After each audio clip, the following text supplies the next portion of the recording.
History of Bullocks Wilshire, Secrets Behind Los Angeles's Most Enigmatic Landmark.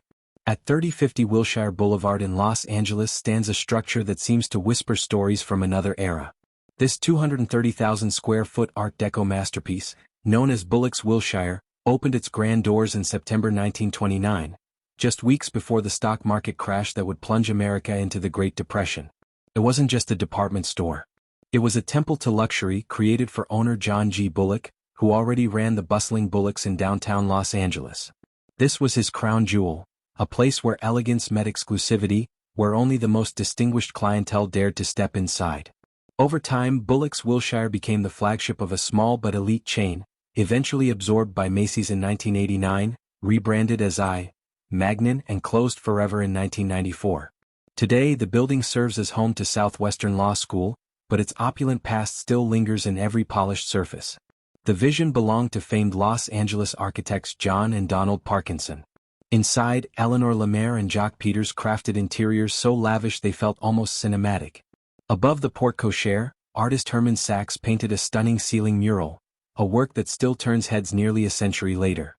Its clientele read like a Hollywood marquee: Mae West, John Wayne, Marlene Dietrich, Joan Crawford, Alfred Hitchcock, Greta Garbo, Zasu Pitts, Walt Disney, and Clark Gable all strolled its polished floors. Behind the counters, future stars quietly played their part.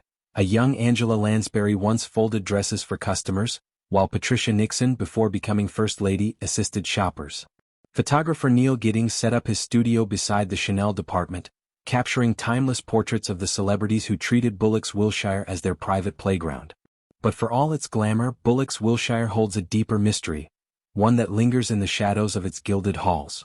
Was it merely a store, or a stage where Los Angeles's elite performed their own hidden dramas?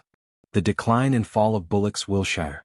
By the early 1970s, the grandeur of Bullocks Wilshire began to fracture. In a subtle yet telling move, the store dropped its apostrophe, a quiet rebranding meant to signal independence from its larger parent, Bullocks. Branches emerged in Palm Springs, Woodland Hills, Newport Beach, La Jolla, Palos Verdes, and Palm Desert, each carrying the same air of exclusivity.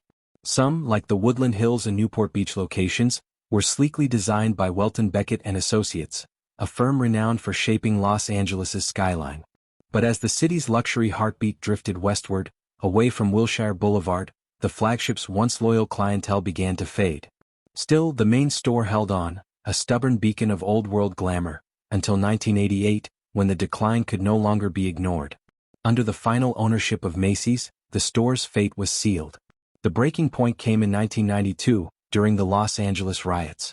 Looters swarmed the ground floor, smashing every display case in a scene that felt almost ritualistic, as if they were dismantling not just glass but an era. The upper floors remained untouched, save by a peculiar quirk of the building's design. There were no escalators. In a twist of fate, the decision from 1929 to rely solely on elevators prevented the destruction from spreading upward. Fires set by arsonists flickered out before claiming the landmark. In 1993, Bullocks Wilshire closed its doors for the last time. Legal disputes followed as Macy's removed historic artifacts, furnishings, and fixtures for use in other locations. Public outcry forced most of the 1929 treasures to be returned, but the store itself would never reopen as a retail palace. Its remaining locations, converted into Magnin stores around 1990, were shuttered for good in 1995. Rebirth as a monument. Yet, Bullocks Wilshire was not destined to vanish entirely. In 1994, its longtime neighbor, Southwestern Law School, purchased the building. What followed was not merely a renovation but a resurrection, a meticulous restoration to its 1929 glory, this time serving as an academic haven.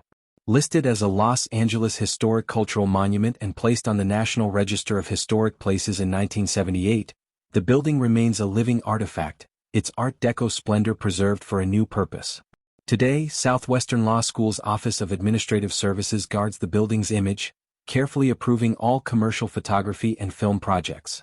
For those who step inside, it is more than a campus, it is a portal to a lost world, where every polished surface and gilded detail whispers the untold chapters of the history of Bullocks Wilshire.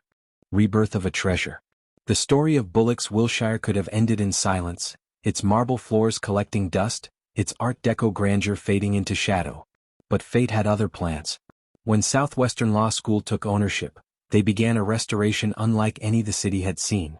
For over a decade, the building was studied as if it were an ancient manuscript.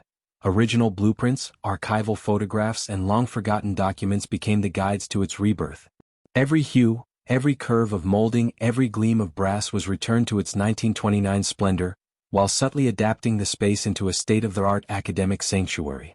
In October 1997, the transformation was unveiled with a black-tie gala worthy of its glamorous past. The restored Bullocks Wilshire now housed an exquisite 83,000-square-foot law library. Judges from the California Supreme Court, federal dignitaries, elected officials, and leaders of Los Angeles's legal and business elite gathered under its shimmering chandeliers, a night where history itself seemed to walk the halls. The years that followed saw the tea room reborn as a refined gathering space, new conference rooms taking shape, and faculty offices that blended academia with architectural artistry. In October 2004, another gala marked the unveiling of the Julian C. Dixon Courtroom and Advocacy Center, signaling the completion of a $29 million resurrection.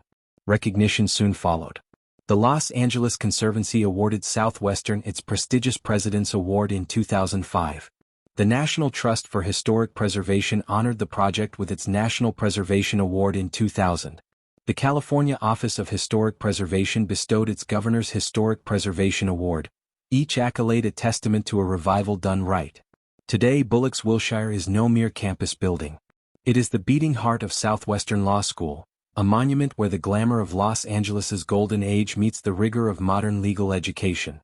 And for those who pass through its towering bronze doors, it remains a living chapter in the history of Bullocks Wilshire, a place where the past refuses to fade.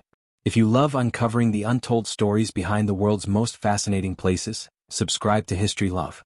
From forgotten landmarks to legendary figures, History Love is your go-to YouTube channel for exploring the captivating stories of the past. Dive in and let history speak to you.